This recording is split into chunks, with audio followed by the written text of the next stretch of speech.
Alright, I'm back. I went out and bought a Champion generator inverter, 4250 running or starting watts, 3500 running watts, that's on gas, and 2450 starting watts and 3150 on propane.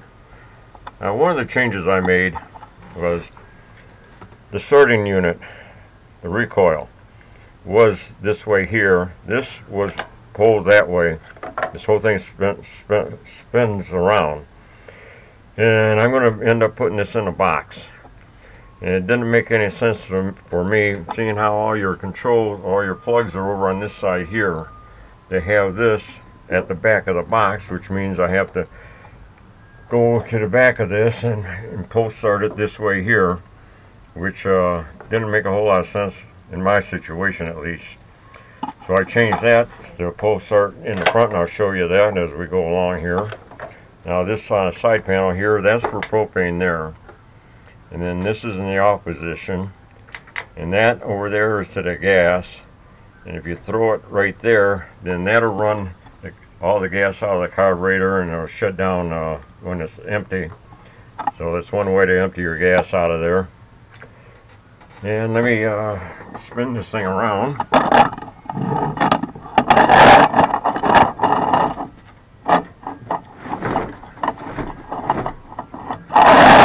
Okay, I'm not going to go into all the particulars on this. A lot of people have, and that's not what this video is about. This is your 30 amp for your RV if you want to hook up that RV, and this is two 120 outlets on a 20 amp circuit. And this here, this is for charge. This comes with the unit. This is for charging your phone. You can plug it in there. And this is LP over here. Like I say, I'm not going to go into all the particulars. This is if you want to daisy chain it with another unit. What I added, this is what I added.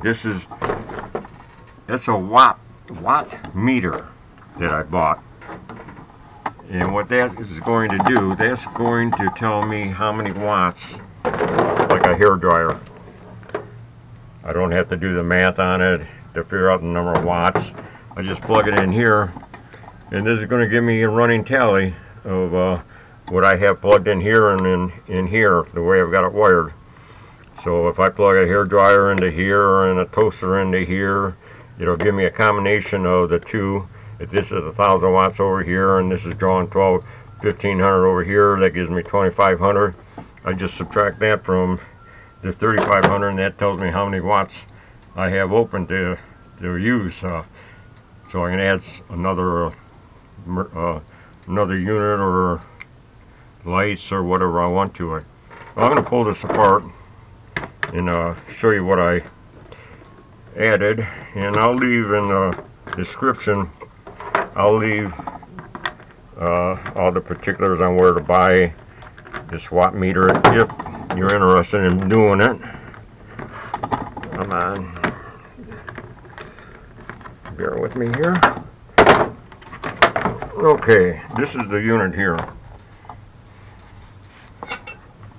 Now, this unit I bought has an open coil like that. That way there you don't have to cut any wires to make the connection or anything like that. If you wrap the coil around just one wire, depending on where it goes, you're either going to get a reading from here or here, but not a combination of the two when you add more stuff to it. So what you want to do, you want to clamp around the two rods. Come on. Okay, and you have to bring power into this unit here. So what I did, I tapped into here for a hot and a ground.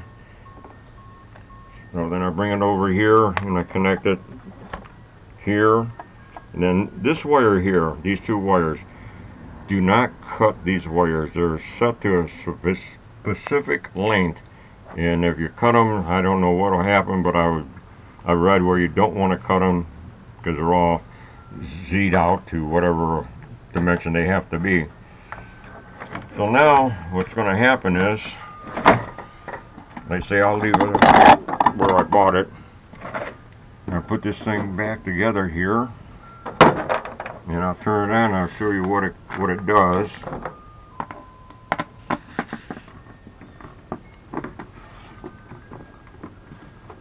Okay, let me put that other screw in.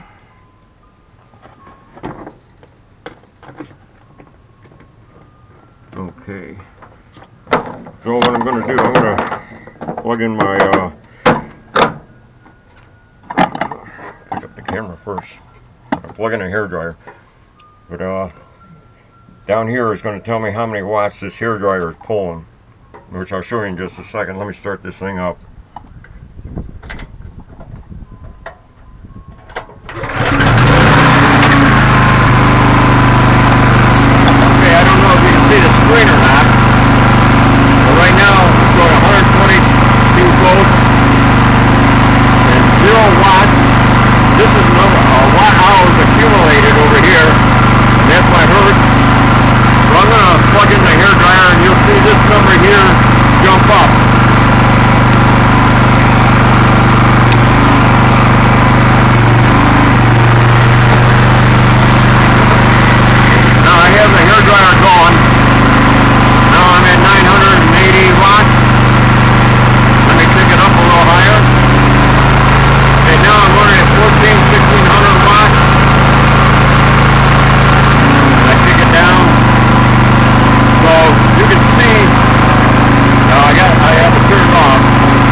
Okay, so that there, if you saw it, the number, whatever numbers, now if I hook something up here and here, that would give me a combination of it, of how many watts I'm drawing. Then I just do my math, subtract it from the 3500, and that tells me how many watts I have available to add other stuff onto it.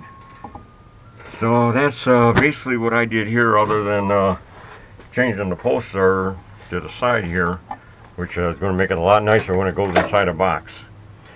So I just thought I'd make a fast video. I think every generator should have a watt meter on there, so you know exactly how much you're using. And simple math, then I don't have to go around to each appliance and do the math to figure out how many watts it's going to draw, blah blah blah. So I just thought I'd make this fast video. As always, my videos are no longer free. Thank you for watching.